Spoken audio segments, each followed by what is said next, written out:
Hello bachon, let's read the questions. The question says that which of the following properties is possessed by malignant tumors? Option A metastasis, option B uncontrolled cell division, option C both A and B and option D controlled cell division. Question ये कह रहा है कि इनमें से कौन सा properties malignant tumours poses करता है। सबसे पहले इस क्वेश्चन के लिए क्या होगा, एक की कॉन्सेप्ट को समझते हैं। और जो की कॉन्सेप्ट है, की कॉन्सेप्ट जो है वो हम क्या होगा, कैंसर। कैंसर क्या होता है, एक अनकंट्रोल्ड डिवीजन होता है, बोल सकते हैं uncontrolled abnormal excessive mitotic division of cell. बोल सकते हैं कि it is a uncontrol uncontrol uncontrol abnormal excessive mitotic division excessive mitotic division of cell mitotic division of cell क्या कहलाता है, कैंसर कहलाता है। और ये जो कैंसर है, नॉर्मल सेल्स क्या होता है, एक कॉन्टेक्ट इनहिबिशन प्रॉपर्टी होता है। एक तरह से बोल सकते हैं कि जो नॉर्मल सेल्स है रेगुलेटरी मैकेनिज्म को फॉलो करता है, but cancerous cells uncontrol division करता है। तो कैंसरल सेल्स फॉर्म्ड जो कैंसरल सेल्स है फॉर्म्ड ए मास ऑफ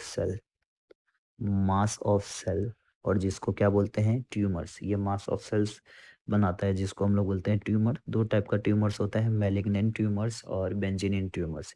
इसी में एक ट्यूमर्स होता है जिसको बोलते हैं मैलिग्नेंट। जो मैलिग्नेंट ट्यूमर्स होते हैं, malignant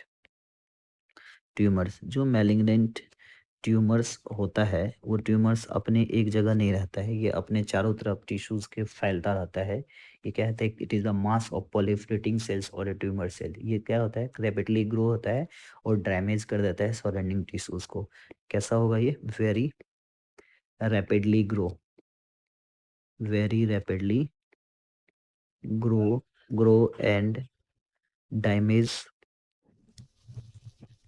damage the surrounding tissues damage the surrounding tissues rapidly grow and damage in the surrounding normal tissues को क्या कर देता है, तो ये डैमेज कर देता है। उसके बाद जैसे नॉर्मल टिश्यूज को डैमेज करता है, ये इतना ज़्यादा ग्रो करता है कि सराउंडिंग सेल्स को का भी खाना खुद कर लेता है, न्यूट्रिएंट्स को भी खुद ये ग्रो होता है। तो ये जो सेल्स है एक्टिवली ग्रो करता है और नॉर्मल सेल को स्ट्रैप कर देता है by competing the viral neutron. तो सो जो सेल्स होता है वहाँ से वो उसके जो डिस्टिंक्ट चारों तरफ से cells are sloughed off from the sloughed out and the tumours reach to the distant side and the blood where the get loaded in the body and the start new tumours there. तो वहाँ का सारा होता है। और इसी properties को जो हम लोग बोलते हैं, जो सबसे पहले अगर बात करें, सेल्स क्या होता है, वहाँ से हट जाता है, खत्म हो जाता है उसके न्यूट्रिएंट को।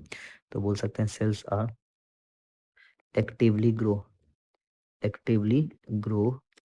और इसकी वजह से एक्टिवली ग्रो होने से स्ट्रैप द नॉर्मल सेल भूखा मर जाता है। और उसके बाद ये जो सेल्स होता है और ये जो सेल्स स्ट्रैप करके क्या हो जाता है, स्लग ऑफ हो जाता है, स्लग वो खत्म हो जाता है। तो slough off from the normal side slough off sloughed from the normal side. उसके बाद क्या होता है, वहाँ पे क्या फॉर्म कर लेता है, ये मेटास्टेटिस, इस प्रोसेस को बोलते हैं मेटास्टेटिस बनना, मेटास्टेटिस। सो हमारा जो मैलिग्नेंट ट्यूमर्स है वो क्या है, एक तरह से एक जगह रहता नहीं है, ये मेटास्टेटिस फेनोमेना को शो करता है। उसके बाद ही उस सराउंडिंग सेल्स के चारों तरफ नॉर्मल सेल की तरफ रैपिडली ग्रो कर देता है। So our final answer is options number C, both A and B. Hope you understood it well. Best of luck.